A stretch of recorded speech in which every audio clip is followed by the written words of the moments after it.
This week, we are taking you on a 3-day visit to Malaga on the Costa del Sol. We share the must-see attractions, the bars not to miss, including the oldest bar in Malaga and a really cool rooftop bar. We give you a great selection of tapas bars to choose from and even which beaches to visit. If you're into history, we cover the top 3 attractions and as well recommend the best museums to see. Stay listening to the end though to hear about a fabulous birthday experience I had, and I took Lyle along with me as well, and also how we got caught up with 25,000 Malaga football fans. If you want to see all the pictures that go with this episode, then click the link to episode 129 in the description in the podcast player you are listening on now, and please enjoy episode 129 of the Beach Travel Wine podcast. Hola, mi amor. Buen dia, Leonita. As I said in the intro, today we are giving you a 3-day guide to Malaga and everything that you need to know and some places to eat and all that sort of stuff. So let's start by how we got to Malaga from Nerja. Yeah, basically we caught the local bus. Yeah. I'm not sure how much it was, but it wasn't much. No. It took about probably just under an hour to get from Nerja to Malaga. It's quite a pleasant drive. And then we hopped off for the bus with our backpacks and walked to our accommodation, Yep, which we was did. really, really easy. We caught the local bus, and you can do that from Malaga to go to lots of little different places. But it is a transport hub in itself, isn't it? Yeah, Not Malaga, it's huge. Yeah. It really is huge. You've got the fast train, you've got direct rides to Cordoba, Sevilla and Madrid. You've got a huge bus terminal. It's the Elsa bus terminal, which we've used a few times. Really easy to use. Right next to the train, yep. Correct.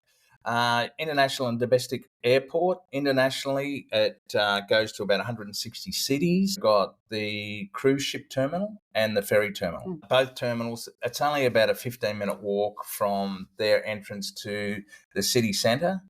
So it's really easy to get there and enjoy, yeah? Yeah, Okay. absolutely. About Malaga. Malaga's unbelievable. It's a beautiful city. It's got exquisite architecture. Obviously, fabulous beaches, stunning botanic gardens, and best of all, some of the best food in Spain. Oh, where is it then? Better tell us that. It's in southern Spain, and it's on the Costa del Sol. Yeah. So if you get the fast train from Madrid to Malaga, it's just over 3-something hours to get there. So it's you're going from the middle to the bottom. To the bottom, 3 and a bit hours. So great spot. Now, a little bit of a brief history, because I know how much you enjoy my history, Leonita. So Malaga has a rich history tracing its origins back to the Phoenicians, who founded Malaga around 800 BC. The city was a commercial hub, later falling under Carthaginian and Roman rule, becoming known as Flavia Malagita. After the fall of the Roman Empire, Malaga experienced periods of the Visigoth, the Byzantine, and ultimately the Islamic rule.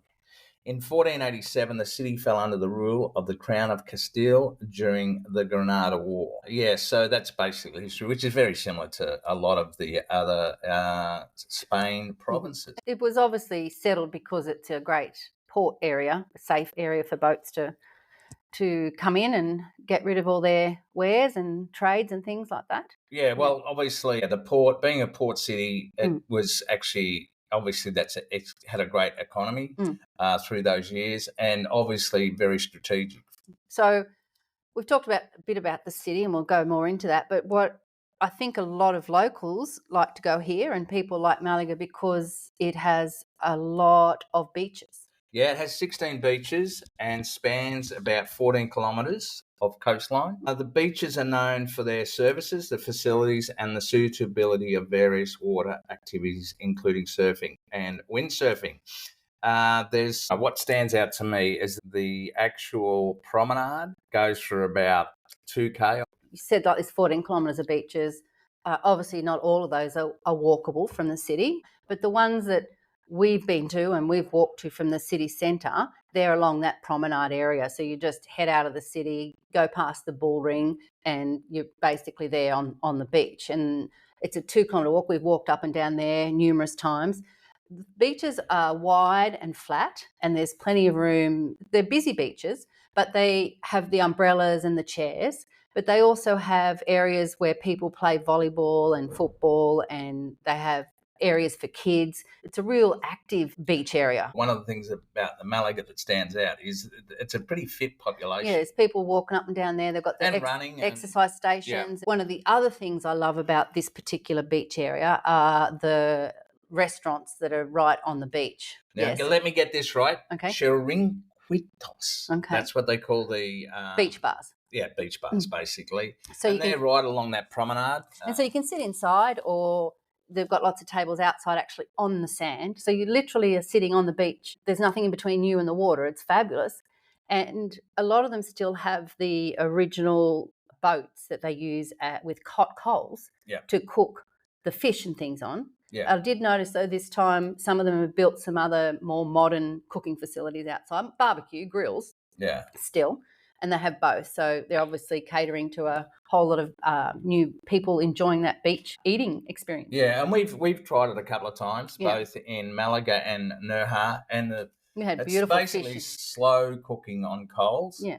The flavour of that fish we had was amazing. And I'm not sure whether they put anything special on the coals or whatever, but the flavour of the fish is just spectacular. So it's worth a walk down to that beach area, have some lunch, have a nice cold drink, and just enjoy the atmosphere of the beaches. It's amazing. Yeah, we've sort of nicknamed it fish on a stick, which I'm sure the locals don't call it that. What the locals eat mainly are sardines. Yeah. So, and you wouldn't know you're in a big city sitting on those beaches, you know. Yeah. Well, if you're going to talk about the restaurants on the beaches, we may as well head straight into the amount of tapas bars, restaurants. Sure.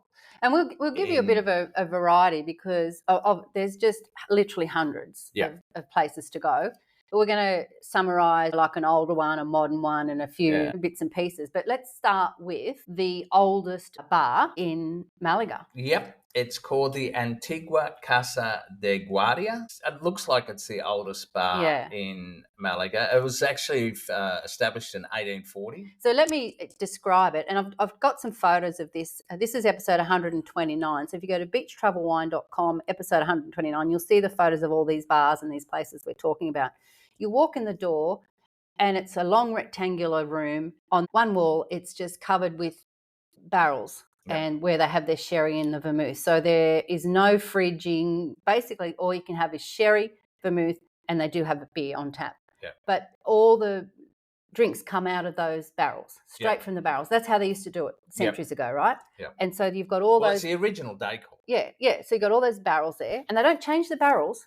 We've learnt that, haven't we, about sherry? That once it's a barrel for sherry, it's always a barrel for sherry. Never changes. And in front of them, you've got the guys that are working in their black pants and white shirts. They know exactly what they're doing. There's people everywhere. And in front of them, it is a bar, but it's not a bar. It's a table. It's a table, yeah. And people are standing and they just serve the drinks. And when you order a drink, they write down in chalk on the bar what you had. And when you're ready to go, they add it up and you pay and they wipe that off. Yeah. So it's such an atmosphere. And the other thing is that you can actually take your own 1 litre container in and they'll fill that 1 litre container in with either port or sherry. So I don't know what the cost of it is or anything Not like port. that. Vermouth or sherry. Sorry. Yeah, sherry and vermouth. Oh, how could I say port? But yeah, so it's an amazing place. Yeah, it was a really, really good bar, yeah? Yeah. So from the old bar. Yeah, we go to the AC Sky Rooftop Bar. Yes, so it's a modern hotel. Yep. And it's got a lovely rooftop bar. It's probably about 15 stories. I didn't count them, but when you actually go into the hotel, there's a gentleman that greets you, and then there's another gentleman that takes you to the lift, and they press the buttons, and next thing you know, it opens up, and there's this fabulous bar on the roof. And we'd recommend going through the day like we did because it's not as busy. At night, you might line up to get up there. Yeah, I've seen. And it's not a big area, so you might be a bit crowded, but we had a lovely table to ourselves with magical views. So I had a look at some of the reviews, and there are complaints about waiting time, especially at night. So go through the day. But yeah, we went 3:00 Sunday afternoon. There was no one there, and it was great. And the service was great. There was a swimming pool for guests, for the accommodation guests only. I've got a picture of that, actually. It does look pretty smooth. And the views from there, from one side, you can see all the port area to the beaches with all the boats and the cruise ships. and then you go around the other side and you can see over the city, and the cathedral is right there. And then right around the other side, you can see the whole Alcazar on the hill and the Roman theatre, which we're going to talk about. It was spectacular. Yeah, yeah. And well, if you're going to talk about that, we may as well throw in, there's markets, there's a promenade around the port area. Yeah. And we did check it out one night, and there's, I don't know how many stores there would be. There was a lot. Yeah. And the gear was pretty good. And then further along, there's actually restaurants along that. So along the port. One thing to add about the rooftop bar too is there's a restaurant up there. So you don't have to eat. And if you're not eating, you go outside. Yeah. In an area that's designated for just drinking. Or if you want to eat, there's a spectacular restaurant, which once again the tables are right out over the view. Maybe go there for lunch and spoil yourself and sit and enjoy the view. There's two main streets that I see. There's Larios, Calais Larios. Now that's I've got some lovely pictures of that because it's got flowers all the way up the side. It's a wide pedestrian street. It's and that's beautiful the main tile promenade. Yeah, that's the main shopping street in Malaga. And then there's Calais Granada, which is basically the centre for tapa bars and cafes. It's not the only street. They're everywhere, but that's got some of the better ones. And one of the ones that really impressed me was a place called Pez Wanda. And for me, it's more about the fit out of the bar. It was absolutely amazing. In fact, inserted into the walls are actually tropical fish tanks. Yeah, it's really unusual compared to a lot of the other bars around there. And then you've also got, which was recommended by Christine, one of our friends that we met in Nerja a few years back, and she said, you've got to go to Casalola. She said, I hope you've been to Casalola. It has the best food in all of Malaga. Yeah. And so we were just like, well, we will take that recommendation. And so that's in Calais Granada as well. Now, we ate there, and I'll just give you a bit of a sample of what we had. We had mini lamb kebabs with fried onion. We had grilled loin brie cheese, caramelised onion, many salmon buns, mini cod buns, prawn hamon, and mushroom skewers. We were a bit greedy that day, weren't we? Yeah. And look, all of it was spectacular, and the extent it's got a really extensive menu. It's like it blows you away. Yeah. But they're super busy, so try and go, early, and I'm sure you'll get looked after. Well, there are people lining up outside, and they tend to get through them pretty quick because as soon as someone's finished eating, out they go. And they know what they're doing. Yeah, so Casalola definitely recommend. Okay, we've got another one, and this is in Calais Albareda. Calais Albareda. It's Bodega Concora, and we had that particular time we had a prawn lasagna, and it sounds unusual, but it was beautiful. You're going to have, like we did, you have a bit of a struggle trying to pick which place to go to. I guess that's why we're giving you these options, because you could walk round and have no idea what you're going to get. Probably a good time now. I was going to mention it later, but I'll mention it now. When we did a paella cooking class, which we're going to talk about, but the lady who we did that with, we did a bit of a tour first through the markets, and she took us to a store which was like an original where they sell hamon and cheese. And she said to us, if you are going to a restaurant that has a picture out the front with paella on it, it's bright yellow colour, and they say they're going to serve that up within 10 minutes, it's not cooked on site. They buy frozen paella in and they heat it up in the oven, and that's not authentic food at all. So try and avoid those places. So you will see a lot of those big signs out the front, big picture signs.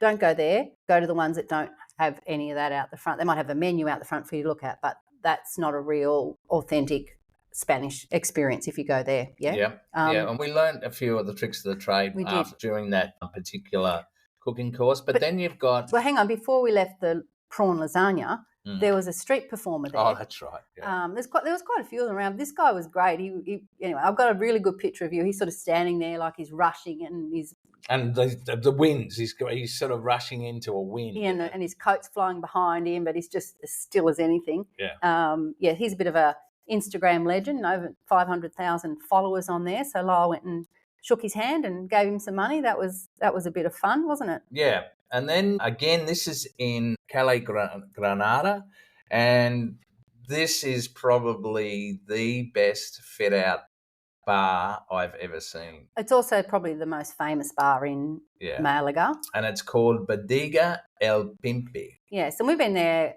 maybe 3 or 4 times now, and we've been when it just opened. We remember we were waiting out the front for it to open, and there was no one else in there. This time it was pumping. It was full of people, and you go in one street and it goes right sort of through a corner area, doesn't it? Yeah. And there's probably 4, 5, 6 different areas that you can go into. There's a little garden area that you can sit. There's a traditional bar with the wooden bar and the wooden seats, uncomfortable seats in Spain everywhere. I don't know what they've done. The bullhead's up on the wall and you can get tapas at the bar.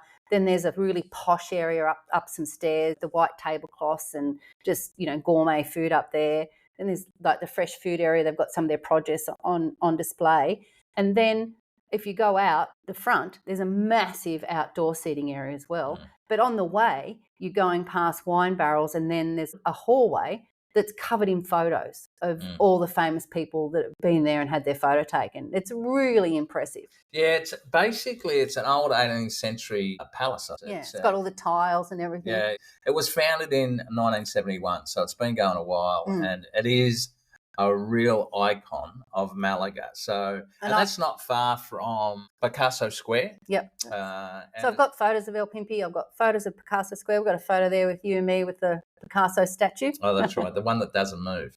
But anyway, it's another story. That is another story. But yeah, but you walk outside of El Pimpi and you've got really close walking distance, probably 3 of the icons, the architectural icons, which one of them is the Roman theatre, and that was basically it's a Roman amphitheatre, so it's sort of half a circle that you can see, and it's tiered seating, yeah. Yeah, and that's dating back to the early 1st century. And you don't need to pay to see that. No, that's right, and they do entertainment there. Yeah, we've seen a show and also. Orchestra, at night with the light show. It's very impressive. Basically, it was discovered in 1951, and the seating's for about 220 people, but it does seem that there could be more. And then that's at the foot of the Malaga Alcazar bar, and that's the typical Alcazar bar, palace fortress. Gardens, beautiful water ponds in gardens and things. Very, very Muslim layout. And lands had fabulous. It is a bit of a steep climb, but around the other side, you can actually go up a lift. So for people struggling with a bit of mobility. And they've also got a road that zigzags up, so it's not a lot of stairs. It's more of a ramp, and that's not far from the bull ring as well. Yeah. Now, the other major attraction is obviously the cathedral, Nuestra Senora de la Encarnacion. This was one of the better audio tours we've done. I love the cathedrals. You get out of the heat, they're calm, they're always quiet, and I'm always happy just to sit there and enjoy the quiet atmosphere of the cathedrals. But this was quite spectacular, and I got some nice photos of it outside because it's a dominant cathedral in the middle of a city block. It's hard to describe because every angle is wonderful. Like you can see the bell tower, and then they've got the front facade, and it's truly if you do the whole block around it, you'll be amazed. Yeah, look, the construction began in mid-16th century and continued through the 17th and 18th century. It was opened in 1768, in fact. Okay. It was built on the site of the former mosque after the Catholic monarchs conquered Malaga in 1487. While initially envisioned in a Gothic style, it transitioned over time through the Renaissance period, incorporating Baroque detail later. So it's pretty impressive. Look, the thing that stood out to me was the choir area.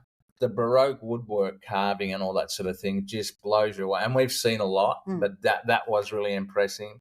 And, of course, the 2 organs with over 4,000 pipes, which are rare examples of 18th century instruments. So there's also a museum And the entrance was, I think, it was €19 for both of us, but that included that audio, and which, as Leanne said, it was brilliant. Malaga Yeah. is home to a lot of museums as well, if you're into those sorts of things. Yes, I counted them on the map because obviously we didn't go to all of them. But there's 40. But look, the main ones are the Picasso, and also there's one, the Carmen Thyssen. Some of the paintings in that artists featured include... Well, there's a Caravaggio. Caravaggio. There's a Rembrandt, there's Rubens, and Van Gogh.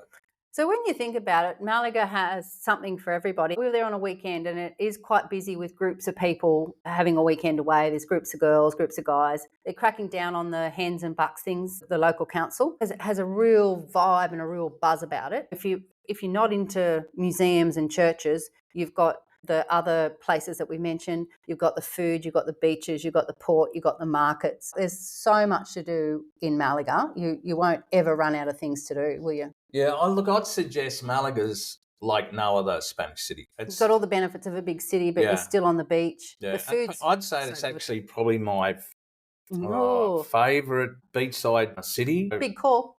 Yeah, I know, but I just love that vibe. And the thing is, though, if you don't want to be in those crowded areas, where our apartment was maybe 2 or 3 blocks away from the main area here in Malaga. Yeah. And as soon as you go a block or 2 away, it's quiet. Yep, absolutely. But there are still bars that are full of locals, nearly on every corner. And we had no trouble finding a quiet little bar to have a little tapper and a drink, especially on our way home or, when we didn't want to be in one of those big crowded places, right? Yeah. I remember we went a couple of times to Burgio and say hello to Eduardo. And he was the bar person, and he was great. Very, very friendly, great personality, great smile. I loved having a drink there on the way home. But there are places you can go that's quiet. Sure. Oh, and we found a fabulous coffee shop, didn't we? Oh, that's right, Juliet's. Yeah.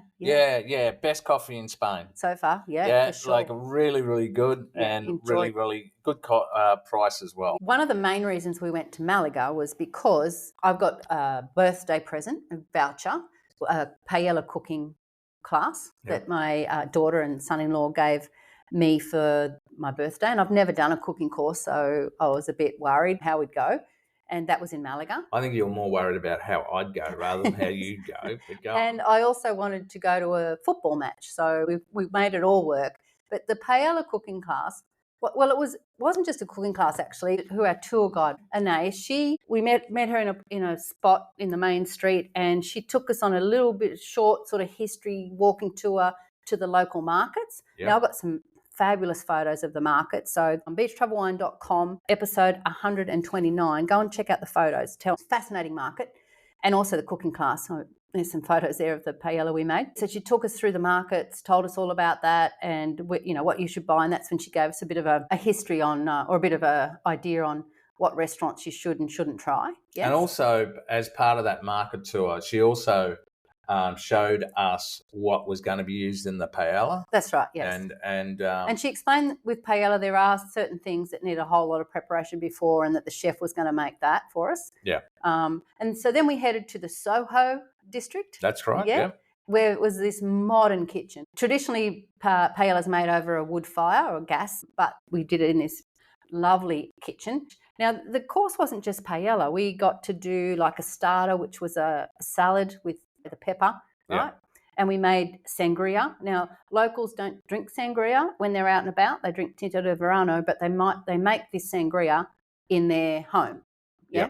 So that's what we did. We chopped up all the fruit and we put all that together. We worked in pairs, obviously, and you and I were opposite each other, and we got the ingredients. We followed what she said. We did it all perfectly.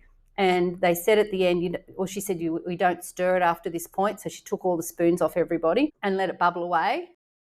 And they said, if it caramelizes on the bottom, you've done a really good job. And to prove that you've done a good job, you actually tilt the fry or the pan. Yeah. And which is a specific type of pan for paella. Well, paella isn't the rice. Paella is the pan. Oh, okay. I didn't realise that. Okay. So, well, I've just learned something. But, yeah, so, and when Leanne... don't tell them. You have to look at the photo. I've tilted it up. Fair enough. Fair enough. No, it stayed there. Yeah, it did. And it was, and to be perfectly honest, I'm probably very, very biased in relation to Leonita, but ours really had the crunchy, I know. caramelized bottom, and it was beautiful. It was the best I've ever tasted. Yeah, So, but what a fun thing! Like, and it was about 4 hours in total. By the time we walked and we did all the stuff, and there was no rush. It was wonderful. It was a wonderful day, wasn't it? Yeah, and probably for me, the best part of it was I didn't have to wait for a drink. So when you're actually doing the cooking course, Oh, there's a beer. there's a beer and there's a glass of wine, and seriously, I don't think I got to finish any of them before they were topped up. Now, I'll put a link to that paella cooking course because I highly, highly recommend. If you're going to Malaga, you need to do it. You learn so much and it's so much fun. Yeah. And the lady that was the chef was Alba. Alba, and she was the traditional chef. She made sure you did everything correctly, but did it with a smile on her face. But geez, I wouldn't mess with her. No, she was really good. They were amazing. And you finish one thing and they come and take the dirty stuff away, and you don't even have to clean up after you cook. How good's that? And then they showed, I nearly forgot, they showed us how to cook churros.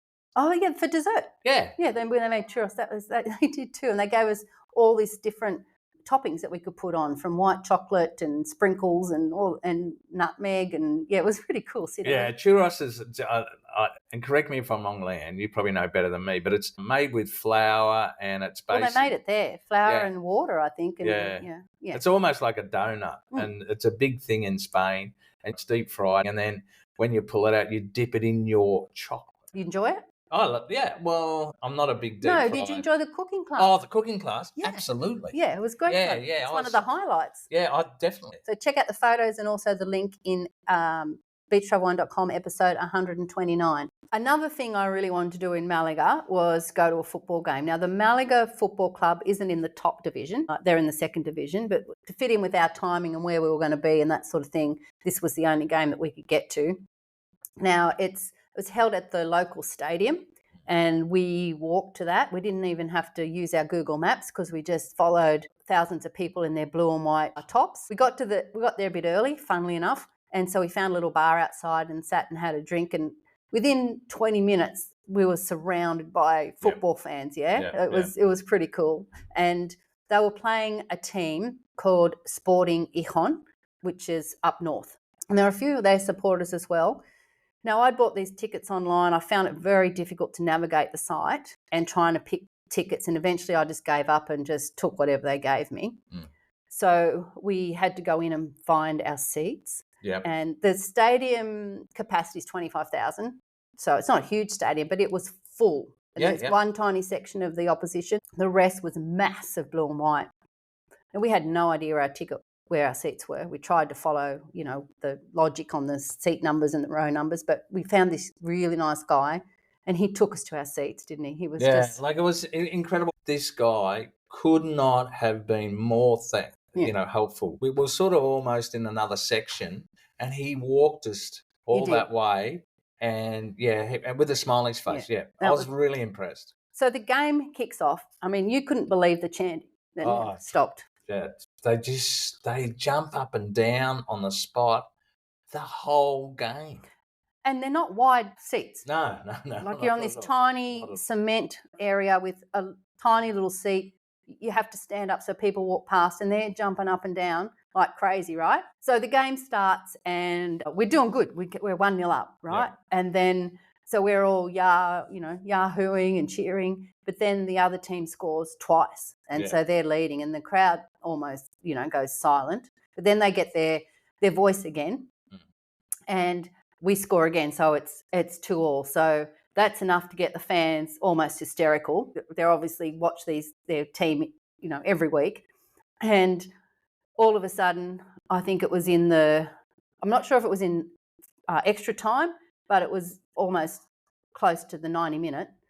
Our team scores again, and you've never heard anything like that. Like, it was insane. And so then everyone's just holding their breath, waiting for that final whistle to go. It was absolutely amazing. I love that as well, wasn't it? Yeah, well, it's something that as like tourists, you don't go to a local football game. No. You don't go to a cooking class. And yet they were two of the highlights for Malaga. And Malaga's full of highlights. And actually, after the game, we walked out of the stadium. We got no idea where we're going, so we just followed the crowd again.